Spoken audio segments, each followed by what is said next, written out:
సమూయేలు మొదటి గ్రంథం 3వ అధ్యాయము. బాలుడైన సమూయేలు గారిని యాజకుడైన ఏలీ గారి దగ్గరికి తల్లిగారు తీసుకొచ్చి విడిచిపెట్టి వెళ్తుంది. ఆ సందర్భంలో మరి అక్కడే ఉంటాడు సమూయేలు గారు, మందిరంలోనే. ఏలీ గారు కూడా మందిరంలోనే పడుకొని నిద్రపోతూ ఉంటారు, దేవుని మందిరంలో. మధ్యరాత్రి దేవుడు సమూయేలు గారిని పిలుస్తాడు, బాలుడైన సమూయేలు గారిని. ఒకసారి ఆ సందర్భం చదువుదాం. 3వ అధ్యాయము 3వ వచనం నుండి చూద్దాం.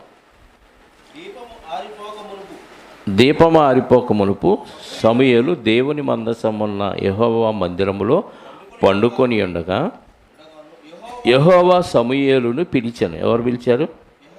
యెహోవా సమూయేలును పిలిచాను. ఇప్పుడు రాత్రిపూట. అతడు చిత్తమండి నేనున్నానని చెప్పి ఏలీ దగ్గరకు పోయి, నీవు నన్ను పిలిచితివి కదా, నేను వచ్చినానను. ఎవరు పిలిచారు? దేవుడు పిలిచాడు.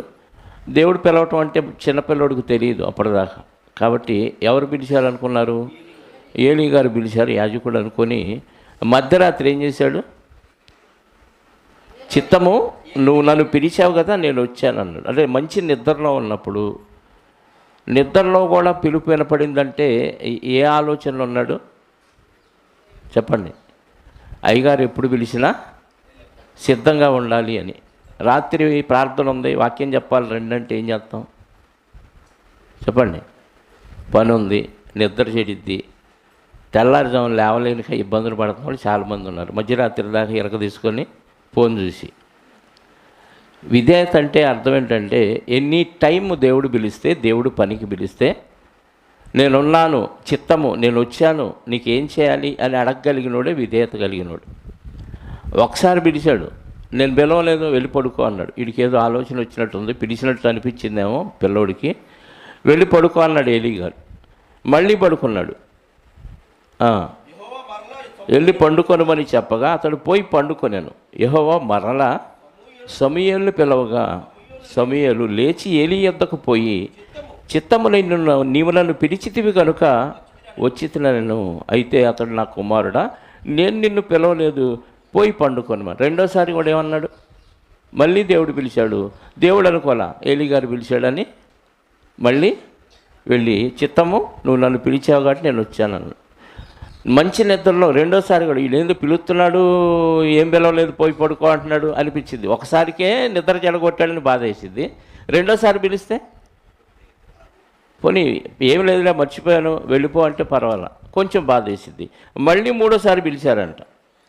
6వ వచనం. యెహోవా మరలా మూడవసారి 8వ వచనం. యెహోవా మూడవ మారు సమూయేలును పిలువగా అతడు లేచి ఏలీ యొద్దకు పోయి, చిత్తము నీవు నన్ను పిలిచితివే, ఇదిగో నేను వచ్చితున్నానగా. ఏలీ యెహోవా ఆ బాలును పిలిచినని గ్రహించి, ఏలీ గారికి అప్పుడు అర్థమైంది. మూడోసారి కూడా పిలిచాడు ఏలీ గారిని. ఏమన్నాడు? 3 సార్లు ఏమాత్రం వాయిస్లో తేడా లేదు. ఏందయ్య గారు పిలుస్తావు, బంగారు లాంటి నిద్ర చెడిపోయింది, పోనీ వచ్చితే ఏం పని లేదు, నేను పిలవలేదు పో అంటావు, ఎందుకు ఎట్లా నిద్ర చెడగొడుతున్నావు అని అంటాం. విసుకొచ్చింది కదా మనకి. కానీ బాలుడు ఎంత విధేయత ఉన్నాడంటే, అంటే దేవునికి అప్పచెప్పింది తల్లి పిల్లల్ని ఎలా ప్రిపేర్ చేయాలో ఈ మాటను బట్టి నేర్చుకోవచ్చు. మన పిల్లలు ప్రార్థన అనగానే మోకరించలేదంటే తండ్రి తప్పు. పిల్లలు ప్రార్థన అనగానే గొడవ చేస్తున్నారంటే ఖచ్చితంగా తల్లిదండ్రులు తప్పు. ట్రైనింగ్ ఇచ్చి పంపించింది హన్నా గారు. ఇక్కడ అయ్యగారు ట్రైనింగ్ ఇస్తాడు. అంటే విసుగు లేకుండా ఎన్నిసార్లు పిలిచినా, అది కష్టమైనా, నిద్ర చెడినా, పోనీ పిలిచిన కారణం చెప్పకుండా నేను పిలవలేదు పో అంటే విసుక్కోకుండా సమాధానం చెప్తున్నాడు చూడు, అడుగుతున్నాడు చూడు, అది విధేయత అంటే దేవుడికి విధేయత కలిగి ఉండటం అంటే ఎనీ టైం దేవుడి పని ఉందంటే అన్నీ పక్కన పెట్టి రాగలిగినోడే విధేయుడు. లేనివాడు చెప్పండి, మన నోటితో మనం చెప్పుకుంటే మన అవార్డు మనమే ఇచ్చుకున్నట్టు. ఇది ఖచ్చితమైన పదం వాడాలి. అవిధేయుడు. మీరంతా విధేయులా ఎవరికి వాళ్ళు టిక్కులు పెట్టుకుంటారో, ఇంటోళ్ళు పెట్టుకోండి. ఎన్నిసార్లు దేవుడి పిలుపుకి తిరస్కరించి ఎగ్గొట్టి ఆ పని ఉంది ఈ పని ఉందని తప్పించుకున్నారు, అన్నిసార్లు మీరు విధేయులా అనుకోండి. కష్టంగా ఉందా? అనకపోయినా దేవుడు అవిధేయుడనే అంటాడు, అవిధేయురాలనే అంటాడు. అవిధేయులు పరలోక రాజ్యానికి ప్రవేశించరు.